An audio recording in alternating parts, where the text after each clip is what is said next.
Well, what's shaking all my beautiful people, and welcome back. Today, we're going to be talking about Kingdom Hearts Missing Link. Now, as you might have heard by now, Kingdom Hearts Missing Link is in closed beta testing for Japanese audiences. Honestly, I wish it were open worldwide because, I really want to play this game. Most games I can wait for, like Final Fantasy VII Remake or Kingdom Hearts 3. That's if we don't have to wait 20 years for its release, thanks to Tetsuya Nomura. Jeez. Oh my god. Which, we hope Kingdom Hearts 4 will release sometime soon. And by sometime soon, not in like 2048. Oh, but it's Tetsuya, so we never know. But again, it is Tetsuya Nomura, and oh my god, knowing him, it'll be a while before we have gotten any good bit of news since the game was announced back in 2022. Which, we'll wait for Kingdom Hearts 4. I got my own theories about that, but that'll be another video, probably.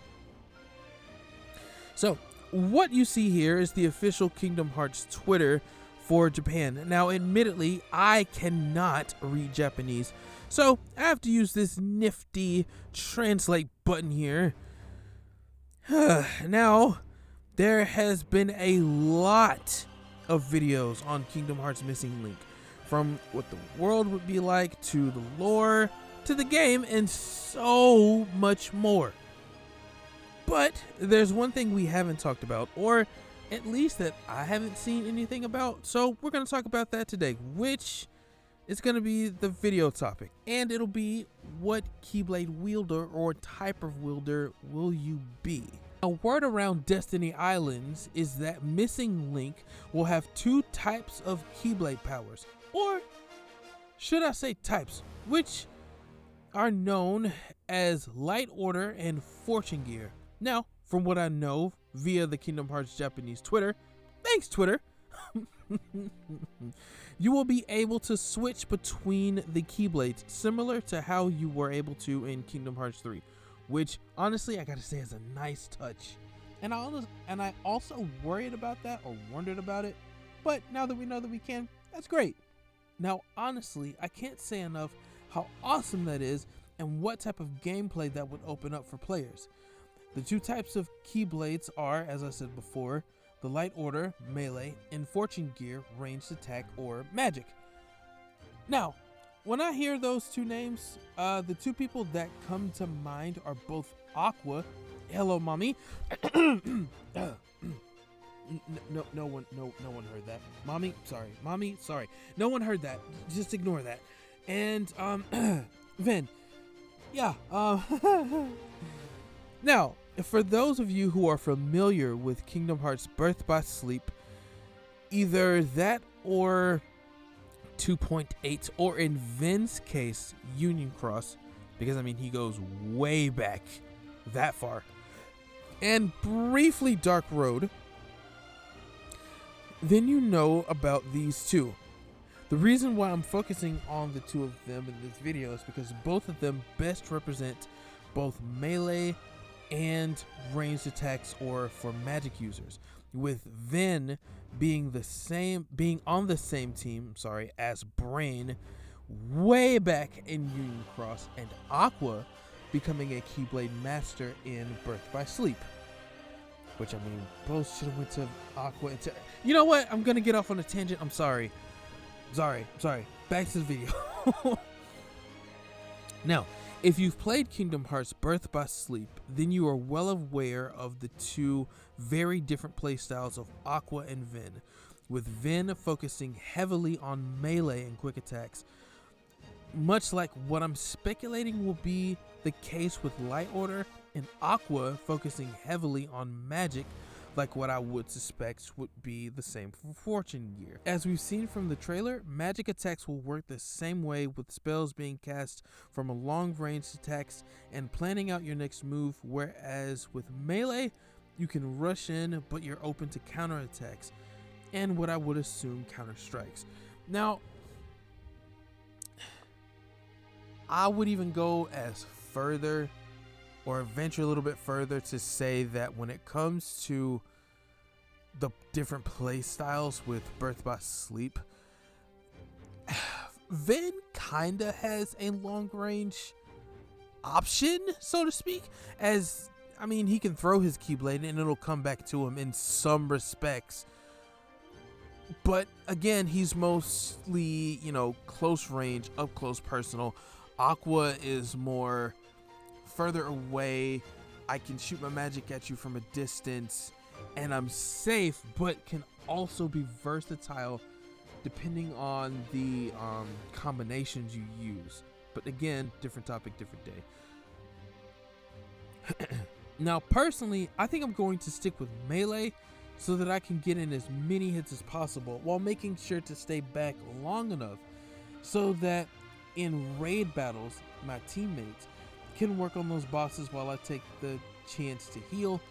And yes, it's way riskier doing things that way, but what's life without a little risk? As for magic, I can say, or I can see the major benefits of taking that route. One of them being that you can get multiple enemies at once, get healing magic faster than normal, as evident by every Kingdom Hearts game, and you have a wider range of options when it comes to a list of spells and magic that you can use.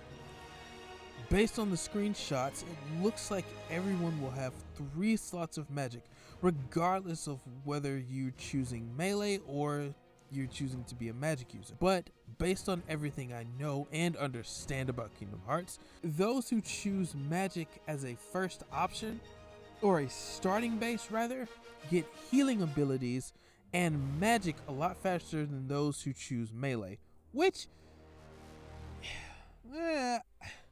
based on everything again, sorry, going on tangents here, but based on everything again, you would get certain moves, certain magic types, and certain healing abilities like Cure, Cura, and Cure Ga a lot faster if you choose magic as a base versus you choosing melee as your base, which, I mean, it's fine, but it just depends on your playstyle. So if you're a player who likes to go for it and take bigger risks, I would say go melee, because the reward would be getting in those bigger hits and chained combos, assuming those are in the game, and chipping away at an enemy's health bar. I know I'll be definitely sticking with melee because that's been my playstyle through all of the games. I think all 13 of them I've heavily focused on melee. But if you're more of a magic user who focuses on long range attacks and keeping a safe distance between you and your opponent, then I would say go with magic. It'll be easier for you to handle, because most people tend to either go magic or melee, or do a combination of both, which, I mean, with the option of switching between different keyblades, yeah, I kind of see a balance with that, and I hope that there will be a balance within this game. I'm sure there will. So now I will say, no matter which path you choose, you can strengthen your Keyblades the same way you could in Kingdom Hearts 3, which is great.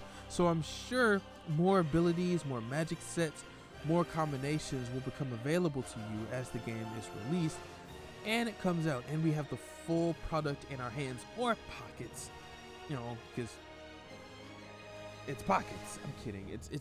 It's more like Pokemon Go, where you can walk around, get AP, that kind of thing. Again, going off tangent, but the point here is, whichever way you choose, I guess it's more based on you and how you want to play the game. So again, now that I've rambled on for a few minutes, I pose the question to you. Which will you choose, magic or melee? Be sure to leave your answers down in the comments, or let me know wherever you find me, Twitter, Twitch, YouTube, TikTok, wherever you find me. Be sure to let me know. And again, as one small tangent, I will say this. I think that for the most part, when it comes down to people playstyle, especially with a game like this, where there's the multiplayer potential aspect, and then you have your own playstyle that you're going to go through with Missing Link itself, I think that, in all honesty, the game seems to be balanced. It seems to be at a pace to where, starting out, it'll give people a chance to get a feel for either more magic or more melee, and it will give people a chance to decide how they want to maneuver through this game itself. So with that being said, I will say this: if you take the chance to have the game in a more broader scope, in a more broader light, where you can look at it and make your best decisions, then whatever one you choose, just make sure that it'll be good for you, you know, because again, it's an RPG. Everybody has their own play styles, and I think that's one of the things that I'm gonna like most about Missing Link, is the fact that it does offer your choice of melee or magic, which most people will choose anyway. And if you choose magic, you're probably going to go with the high defense. And if you choose melee, you're probably going to go with kind of what I would call like a stacking ability, or a stacking strategy, where you would stack up strength and then focus on your defense and then your magic. It all just depends. Really, this whole thing is just speculation at this point. But whichever you choose, may your hearts be your guiding key as we go through Kingdom Hearts Missing Link. And I can't wait to see what you guys come up with, because I'm sure there'll be a lot of Twitter videos. Heck, I'll even post a few myself. So, well, hold on, wait a minute. I'll post a few when we're able to post a few. Square Enix, don't kill me, I love you. But, you know, when we're able to get our hands on it, get the full product, I'll be definitely sure to post some Missing Link footage and stuff like that I can record. So again, thank you guys so much for listening to me ramble for almost like 20 minutes or so, however long this video is. Thank you guys listening. Thank you guys so much for listening to me ramble for about 20 minutes. Love you guys. I appreciate you. More videos coming on the way. And until next time, may your hearts be your guiding key. And I'll catch you guys later in the next video. All right, everybody. Take care. See you later.